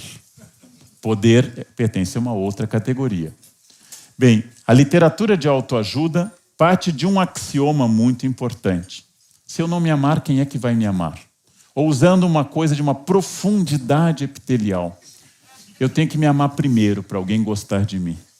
Quando a condição do amor tradicional religioso era a elisão, a supressão do eu, e não trazer o eu à tona. Quando a condição da paixão era a entrega do meu eu e não a valorização do meu eu. Nós substituímos a crença que o eu era pecador, decaído, que deveria ser domesticado com jejuns, penitências, pela ideia que o eu deve ser abastecido, reforçado, e que quem não o abastece suficientemente será infeliz. E por que isso? Porque tomando como referência uma personagem que já passou por esse espaço, que é o Zygmunt Bauman, no mundo líquido, expressão que ele preferiu ao mundo pós-moderno depois do início da sua carreira, eu me torno a referência de tudo e as minhas vaidades são virtudes. Eu exijo elogios, o que eu faço é extraordinário e deve ser bom e deve ser elogiado por todos. O mundo líquido exige que eu coloque, acima de todos, o meu eu. Vejam, eu já comentei isso em vários lugares sobre vaidade, que nós vivemos um mundo líquido de tal forma que ninguém mais escuta ninguém e apenas responde as coisas a partir do que escuta falando de si.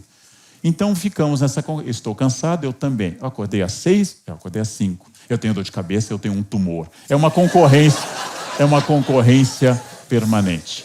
Por quê? Porque nós não escutamos ninguém. Tanto não escutamos ninguém que substituímos o confessionário pelo psicanalista. No mundo líquido, a vaidade é diferente. Se vocês lembrarem que os homens no Bereshit, no Gênesis, um dia quiseram construir uma torre que atingisse o céu. E fizeram essa torre de Babel. E Deus, para castigar essa vaidade, introduziu os cursos de línguas. Cada um passou a falar uma língua e ninguém mais se entendeu. Porque a vaidade leva, e esta é a metáfora da Bíblia, à individuação. Eu passei a não entender os outros, não apenas porque surgiram línguas, mas porque eu olhei só a mim. E não olhei mais para os outros. Deus puniu a torre de Babel, e Babel significa confusão. Hoje os homens estão construindo o prédio mais alto do mundo na China, que deve superar o que está neste momento em Dubai, e por sua vez no Azerbaijão estão fazendo aquele que vai superar o da China e de Dubai, que superaram o de Kuala Lumpur, o de Taipei, que superaram o Empire State em 1929-31, que superaram a Torre Eiffel, que era o prédio mais alto do mundo em 1889, quando foi inaugurado. Só que o que antes era vaidade, hoje é o quê? É um sinal de pujança, iniciativa e, a palavra que eu mais adoro, empreendedorismo. Quanto mais alto, mais empreendedor eu vou ser. A pergunta é interessantíssima e, sem dúvida, o capitalismo explora muito o indivíduo e a ideia de empreendedorismo e autonomia, mesmo desonesta. Em biografias do Steve Jobs ou do Ike Batista, eles se orgulham de ilícitos. Em biografia publicada, aprovada, Ike Batista se orgulha de contrabando de pedras. Em biografia aprovada, Steve Jobs diz ao autor que a sua primeira máquina de fazer dinheiro foi uma que roubava o sinal de interurbano da AT&T. Ou seja, ao se orgulharem de roubos e de ilícitos, eles mostram sua iniciativa, sua capacidade individual. Mas eu queria sempre matizar que é a função do historiador. Se é verdade que o capitalismo é um sistema baseado no indivíduo, na vitória do indivíduo, e um sistema que constitui winners e losers, é absolutamente verdadeiro. É verdade que o socialismo produziu as únicas múmias que nós temos desde o Egito e do mundo Inca. Colocar um indivíduo a ser venerado por resto da eternidade é um gesto de vaidade. É um gesto de orgulho também. O que significa que certos comportamentos não têm a ver com o modo de produção, para usar a linguagem marxista, mas com um fenômeno muito humano que é a vaidade. Há que se pensar, sem dúvida, num futuro da vaidade. Os mais velhos têm a tendência que Humberto Eco, na década de 60, advertiu aos apocalípticos e os integrados. Essa metáfora tem quase 50 anos. Seria um texto da década de 60. Apocalipse seriam aqueles que dizem com frequência que tudo vai de mal a pior. Que tudo vai... No meu tempo era melhor. No meu tempo, tudo era melhor.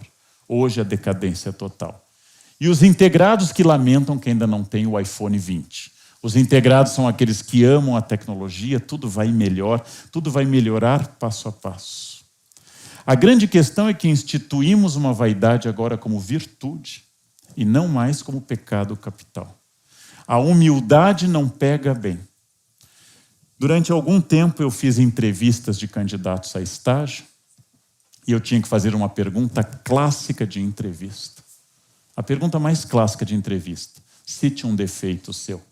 E durante todos esses anos eu jamais ouvi um defeito. Porque todos me diziam um defeito seu. Perfeccionismo. Nossa, eu faço tudo a perfeição. Não, eu queria saber um outro defeito. Obsessão com o horário na empresa. Chegar na hora é uma obsessão. Não, mas diga algo que realmente você gostaria de mudar. Dedicar mais à família e menos à empresa, porque eu sou totalmente dedicado à empresa. Ninguém me diz que bebe até cair, ninguém me diz que é tarado, ninguém me diz que é totalmente irresponsável. Ninguém tem um defeito.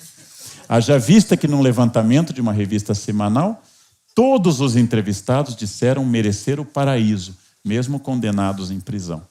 Condenados em prisão por assassinato disseram que seriam salvos, que já pagaram por isso.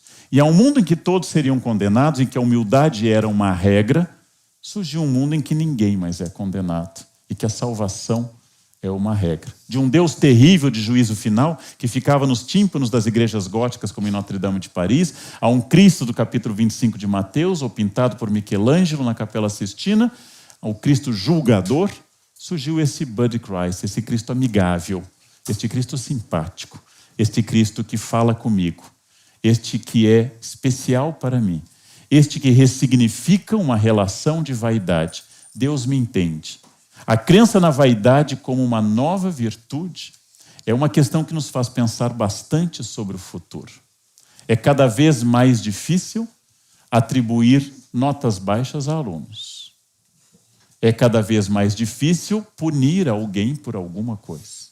É cada vez mais difícil estabelecer regras, porque imediatamente a vaidade produz a hermenêutica da regra, ou seja, a interpretação. Essa hermenêutica permanente é fruto do meu eu, que ressignifica a todo instante esta característica surgida na Grécia do individualismo, reforçada pela burguesia do Renascimento e estimulada hoje no mundo capitalista atual como a necessidade de ser único, especial, forte, onipresente. A nossa vaidade não permite mais a falha, não permite a tristeza, não permite mais que eu falhe sexualmente porque há auxílios químicos para isso. Não permite mais que eu fique triste porque há auxílios químicos para isso. Não permite mais simplesmente viver a dor e o fracasso. Aquela que antigamente era dito que fortalecia o caráter, que estimulava o crescimento, que nos levava para cima, que fazia nós irmos aprendendo a cada queda a subir mais. Hoje eu devo subir sem quedas. O mundo está acabando a todo instante.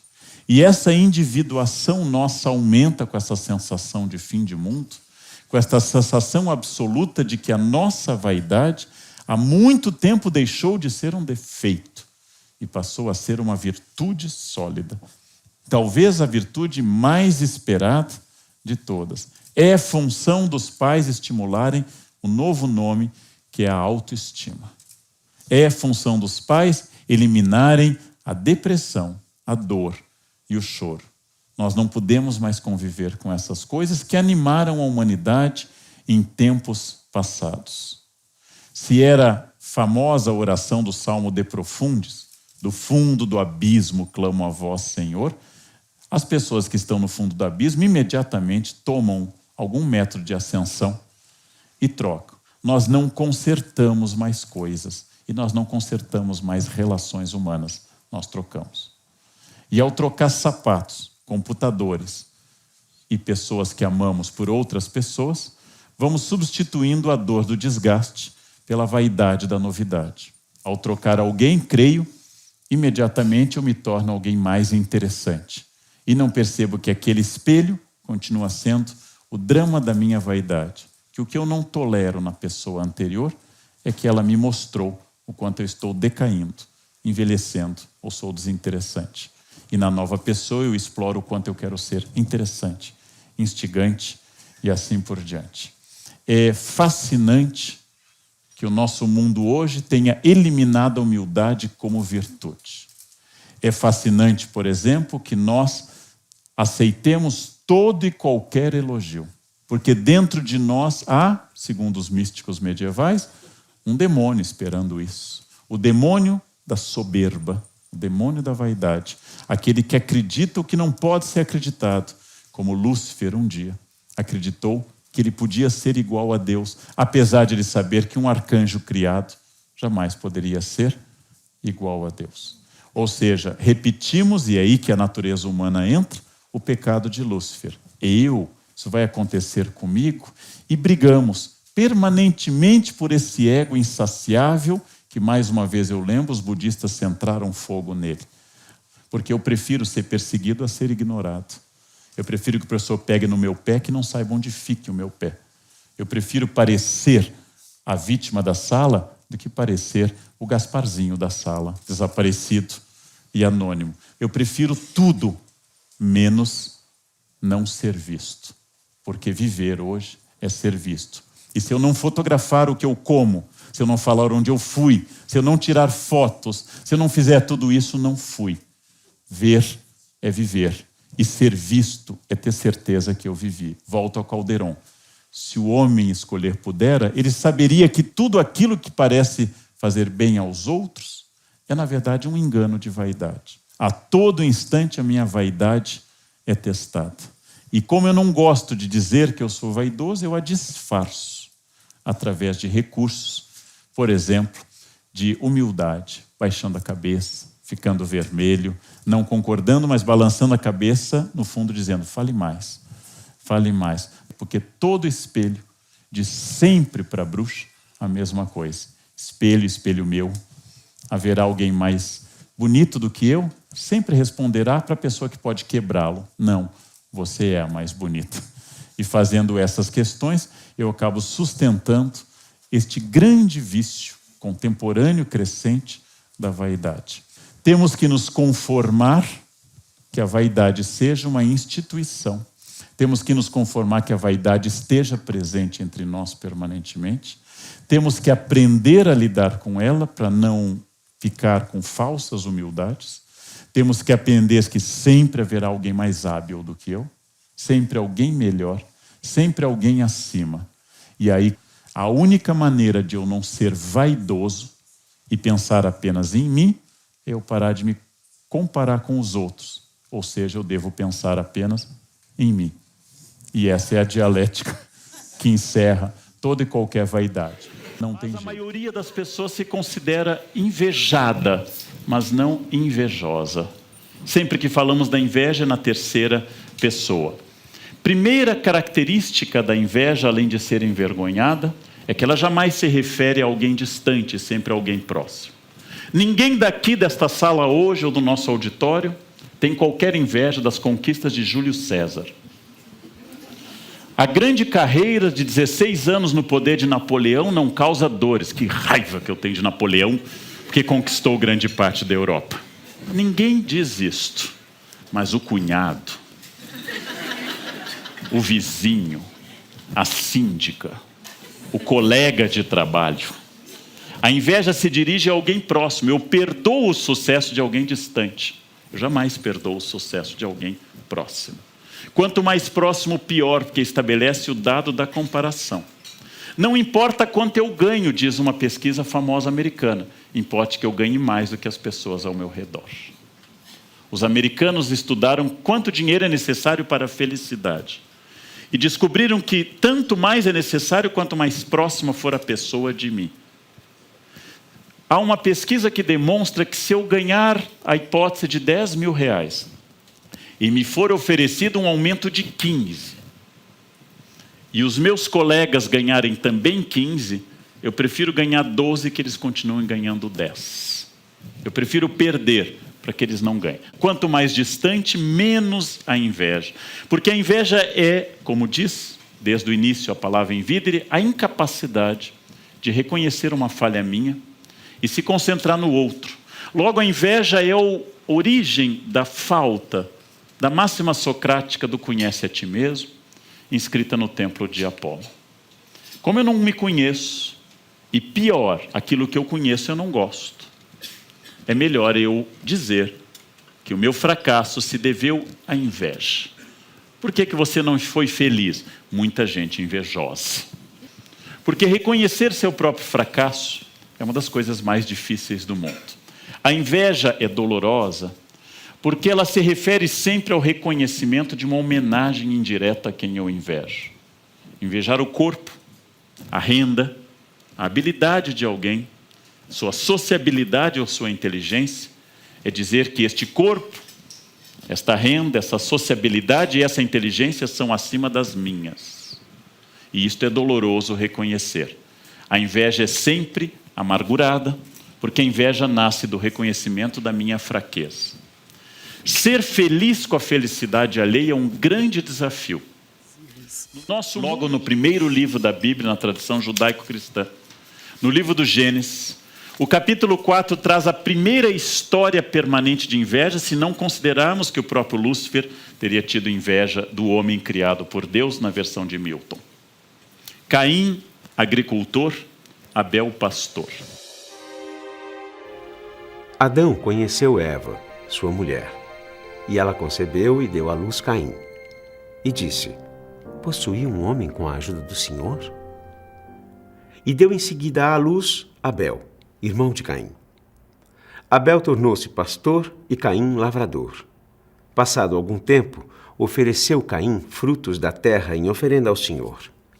Abel, de seu lado, ofereceu dos primogênitos do seu rebanho e das gorduras dele. E o Senhor olhou com agrado para Abel e para a sua oferenda, mas não olhou para Caim, nem para os seus dons. Caim e Abel oferecem a Deus suas primícias, e Deus olha para as ofertas de Abel, mas não olha para a de Caim. Quando Deus atende a Abel, na tradição da Bíblia, no Talmud fica explicado que Caim deu o pior das suas ofertas. Quando Deus atende a Abel e não Caim, Caim sente inveja. Caim fica com o rosto abatido. E diz no Gênesis: por que andas irritado e com o rosto abatido? Não é verdade que se fizeres o bem andarás de cabeça erguida? E se fizeres o mal não estará o pecado espreitando-te à porta? E aí vem uma frase decisiva e eu tomo a tradução da Bíblia de Jerusalém. A ti vai teu desejo, mas tu deves dominá-lo. Como se Deus dissesse no Gênesis: o desejo de todo mundo é a inveja, a ti vai o teu desejo. É natural que eu sinta inveja, mas tu deves dominá-lo. Ou seja, a inveja é parte da natureza humana. A Bíblia trabalha com a noção de natureza humana. A inveja de Caim vai levar ao primeiro homicídio da história. E Caim vai ter o rosto marcado e nunca mais pode morrer e deve vagar pela terra como alguém sem destino. O que destruiu Caim foi a inveja do irmão.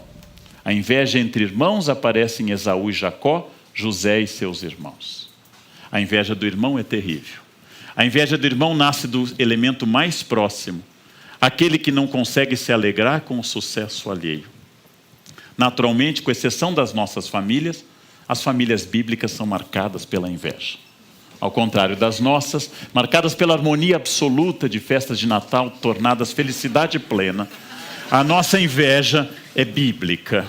É próprio daquele tempo terrível que as pessoas tinham inveja de irmãos. Em Lucas 15 temos uma outra notícia agora no Novo Testamento.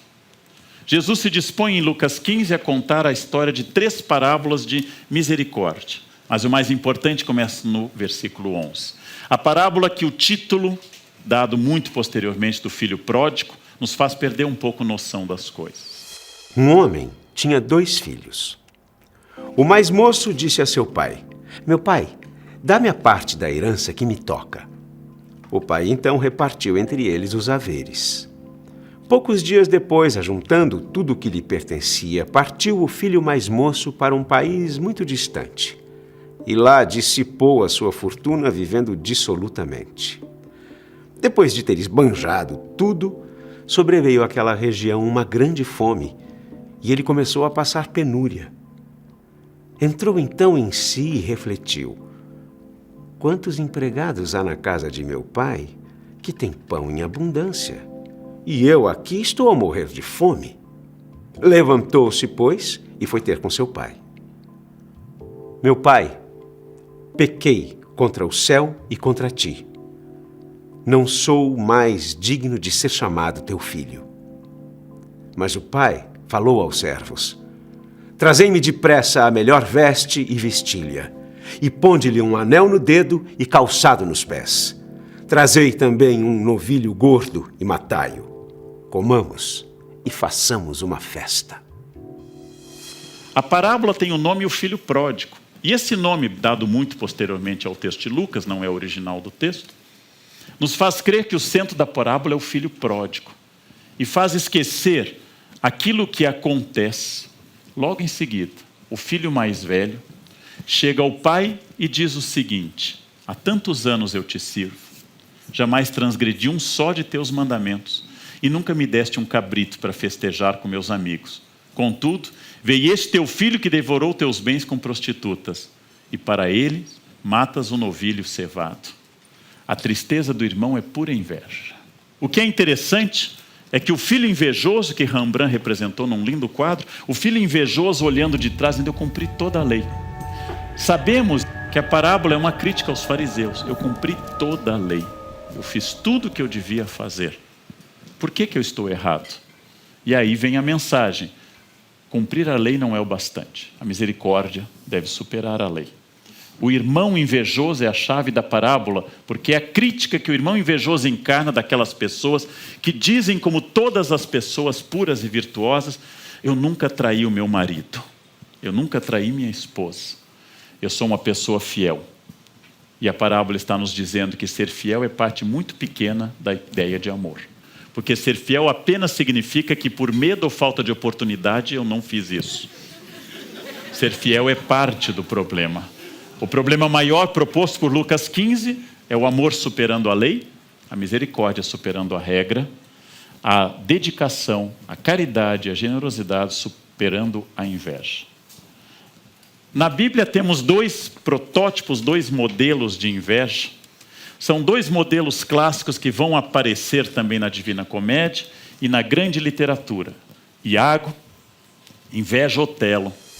No clássico de Shakespeare, Otelo, o general mouro que servia no reino de Veneza era casado com Desdémona. Quando promoveu o soldado Cássio ao cargo de tenente ao invés de Iago, seu mais antigo soldado, provocou neste uma inveja devastadora. Iago cria uma série de intrigas que leva o general a desconfiar de sua esposa, de seu melhor amigo e até de si mesmo. Look to your wife.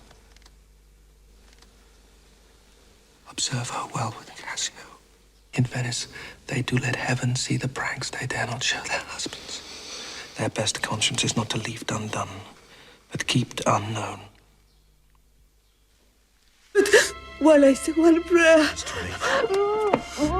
Otelo, acreditando ter sido traído por Desdémona, a asfixia até a morte. Ao saber de sua inocência, crava um punhal no próprio peito.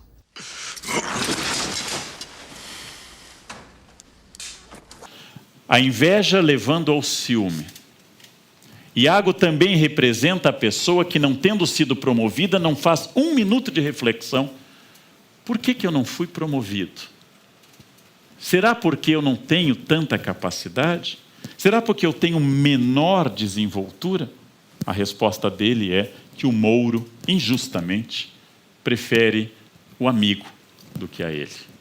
Reconhecer o espaço da derrota para outro é um reconhecimento muito duro. É reconhecer que eu não me conheço, ou que eu tenho de mim uma ideia superior ao que eu sou. A inveja é tratada classicamente porque ela é um defeito, em primeiro lugar, filosófico, contra a máxima socrática que eu já citei. O invejoso não se conhece, o invejoso não vê. Em segundo lugar, ela não atenta para uma questão religiosa para quem é religioso. Se eu invejo alguém por uma habilidade que essa pessoa tem e eu não tenho, é porque eu não entendi para os religiosos o plano de Deus que dá talentos com obrigações. É um contrato. Se Deus tornou alguém particularmente ativo e com uma capacidade de trabalho acima da média, é porque muito vai ser cobrado, parábola dos talentos. Se Deus deu menos talento a alguém, é porque menos será cobrado. Logo, as pessoas, naturalmente ninguém desse público, que sejam limitadas intelectualmente, e ninguém que escutará a gente na televisão, mas pessoas de outros países, que sejam limitados intelectualmente, que sejam feios fisicamente, pessoas que vieram ao mundo com uma potência pequena, essas pessoas terão uma cobrança muito menor no dia do juízo. Olhar de seca-pimenteira. Você já ouviu essa expressão?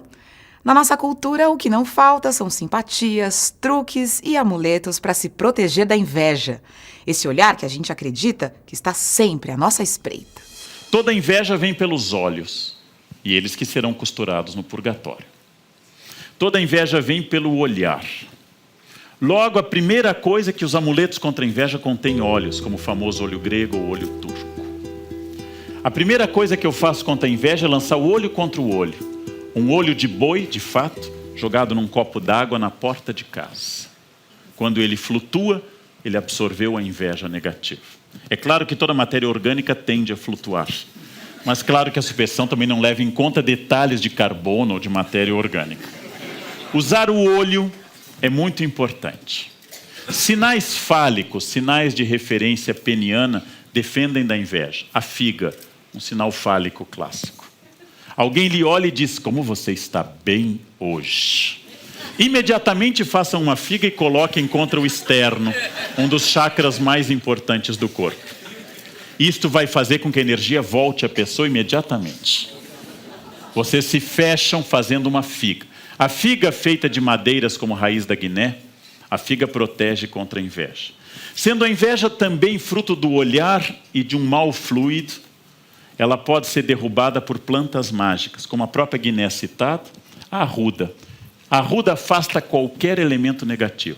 Sejamos francos, pelo seu cheiro, a arruda afasta qualquer coisa, não apenas os negativos, mas também os positivos. A arruda estimula a castidade, né? Porque ninguém se aproxima de você. Um galho de arruda atrás da orelha, nem anjos, nem demônios se aproximam de você.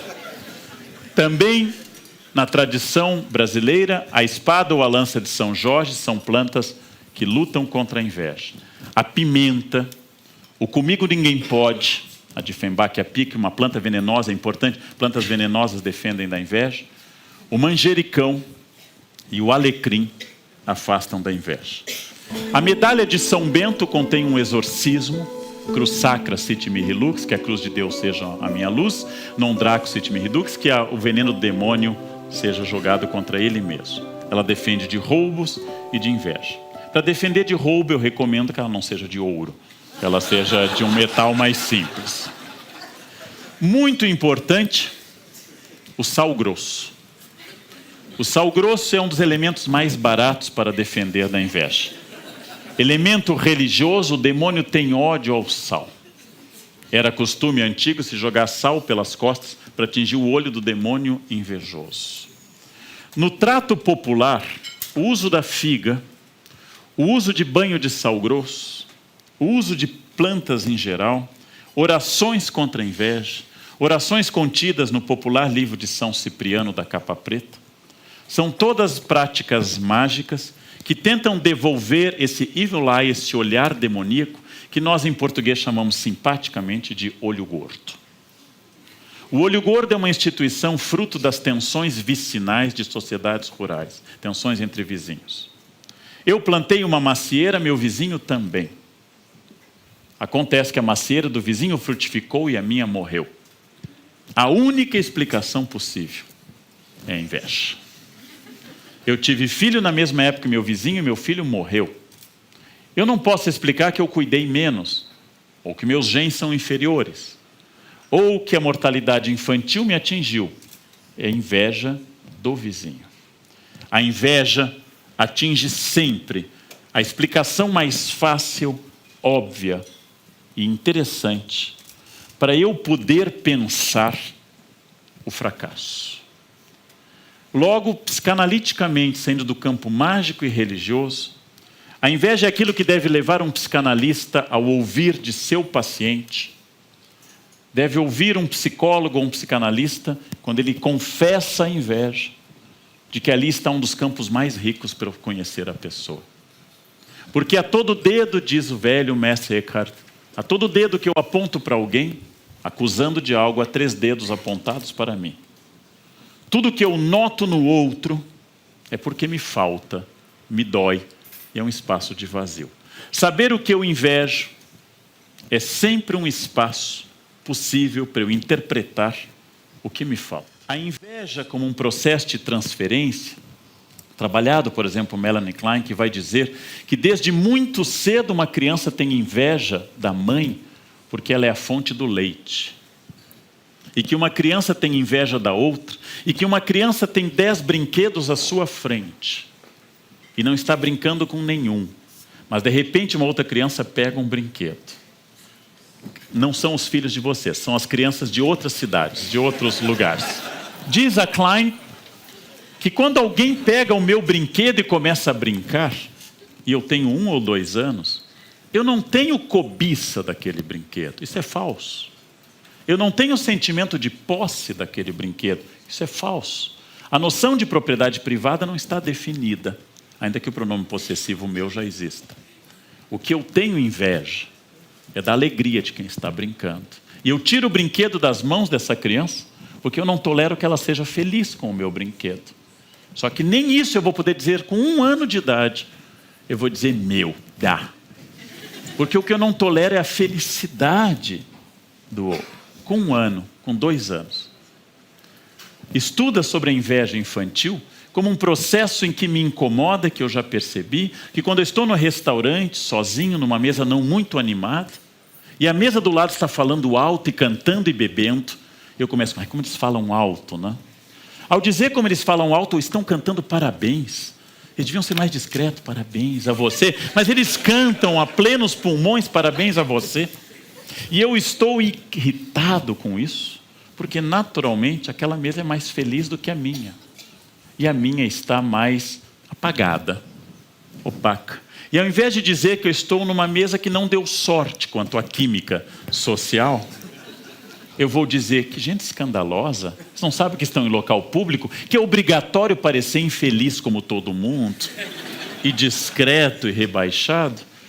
Vocês vão notar que parabéns em geral irritam a quase todas as pessoas ao lado, porque eu não estou compartilhando isso. Então não me importa nada, apenas me importa por comparação que eu tenha mais, que eu seja mais. Porque eu vivo, infelizmente, com a minha paz de espírito exteriorizada. Como advertem os estoicos, especialmente Marco Aurélio nas meditações, eu vivo epitelialmente, não é a expressão que ele usa, eu vivo por fora. Logo eu posso ser perturbado por qualquer pessoa. Se eu vivesse internamente, se eu tivesse atingido esse equilíbrio absoluto, os bens dos outros não me incomodariam. Teria atingido essa ataraxia de estar bem, de estar absolutamente tranquilo. O invejoso é aquela pessoa que, como o irado e como qualquer outra pessoa, coloca sua essência, sua alma, seu espírito, o que vocês quiserem, na rua, exposto. A exposição pública. E imediatamente fica perturbado com ele. É um pecado universal e é um defeito universal, porque ele nasce da diferença humana. E apesar de filósofos, antropólogos, historiadores utilizarem expressões como espécie humana, gênero humano, humanidade, ou genéricos como cristandade, europeu, ocidental ou terráqueo, apesar de sermos agrupados em conjuntos de grandes similitudes, nós somos absolutamente diversos. Todas as pessoas são diferentes das outras. E a inveja é universal, porque ninguém é igual a ninguém. Não há inveja entre a sociedade das formigas ou das abelhas, porque a diferença é dada geneticamente e não há maneira de extrapolá-la. Logo eu concluo que a inveja nasce da nossa diferença. Conclusão trágica, porque somos todos diferentes. Quem aqui tem vários filhos, e é possível que isto ainda ocorra, sabe que filhos criados pelos mesmos pais, com a mesma alimentação e no mesmo ambiente, são absolutamente diferentes uns dos outros. Nós não controlamos a igualdade de filhos. E as diferenças me levam ao conhecimento. As diferenças me remetem ao mote, ao leitmotiv que eu comecei. Conhece a ti mesmo. Só que conhecer a si mesmo é olhar para a medusa. Eu viro pedra. E eu só posso me conhecer com a estratégia grega de olhar para a medusa através do espelho, do escudo, refletindo a imagem. Porque é um horror tal observar-se, que é melhor observar pelos olhos dos outros. Eu estou bem empregado? Claro que eu estou, tem tanta gente pior. Aquilo que eu faço é significativo? Eu sou um bom marido? Eu sou um bom pai? Eu sou um bom filho? Nossa, tem tanta gente pior.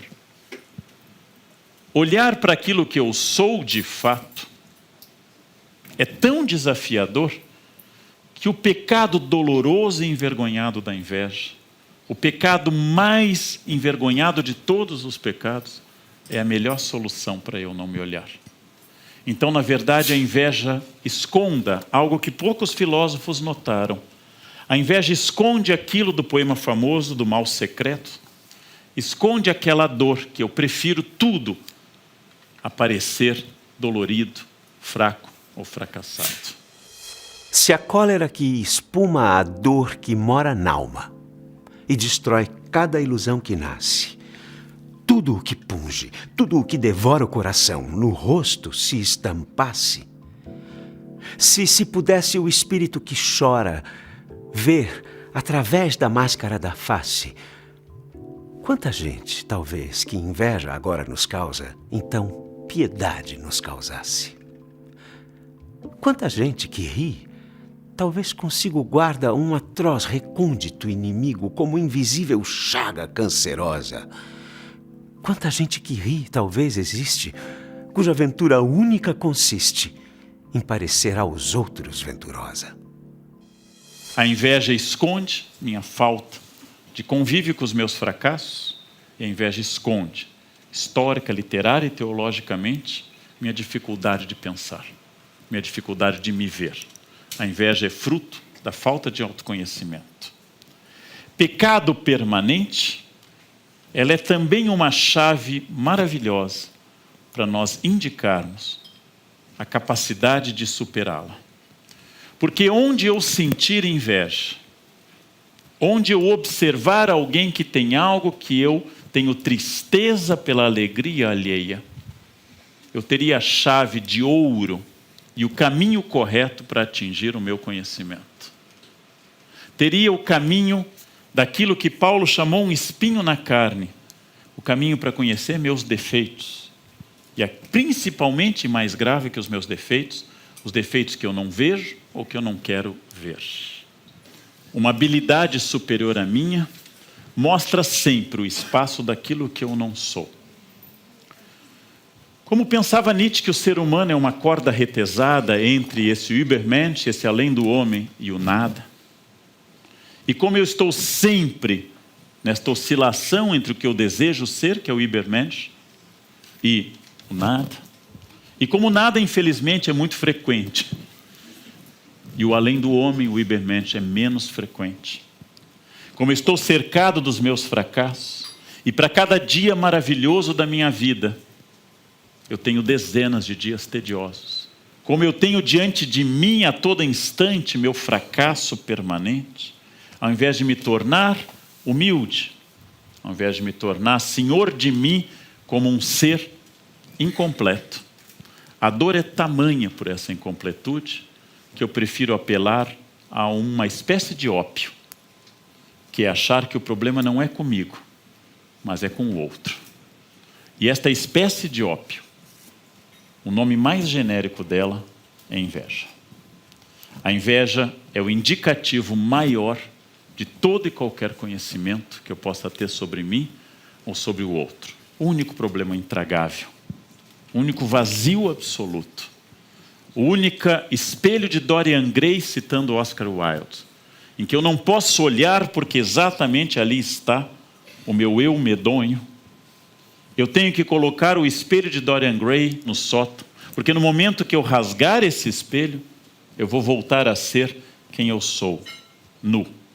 Este momento honesto, nu na frente do espelho, olhando meus limites, minhas pretensões, as máscaras que eu construí e que cada um de nós construiu como bom pai, boa mãe, bom filho, bom profissional, bom motorista, honesto, trabalhador. E toda a desonestidade está sempre em outro lugar, em outro prédio, em outra cidade, em outro partido. Olhando-me no espelho como uma espécie de dor permanente, sabendo que meu destino é a morte, por mais que eu seja hábil, eu vou declinar. Me leva a voltar para encerrar a frase inicial. Leandro, isso passa. Talvez eu devesse agradecer, e ainda devo ter essa conversa com essa pessoa, que eu chamo de uma semi-amiga, e pensando de fato, não que tenha nascido desta vontade, mas essa pessoa talvez tenha me dado uma das maiores lições de vida que eu tenho nos últimos anos. É saber que de fato passa. Não que isso tenha nascido do amor por mim. Não que isso tenha nascido da vontade que eu cresça. Pelo contrário, nasceu da dor do meu crescimento. Mas isso passa. É a verdade mais dura que alguém poderia ter me dito. Raramente alguém que me ama me diz verdades. Os meio-amigos e as meias-amigas são aqueles que, nascidos num sentimento de pura, cristalina e adamantina inveja, nos dizem a única verdade que nunca passa. A única verdade que nunca passa é que tudo passa. Logo, invejar é apenas estar fixo em algo que passa. Porque aquela pessoa que tem uma habilidade passará, e eu também passarei. Logo, é apenas um desnível temporal. Diz um poeta da minha terra: Todos estes que aí estão, atravancando o meu caminho, eles passarão. Eu, passarinho.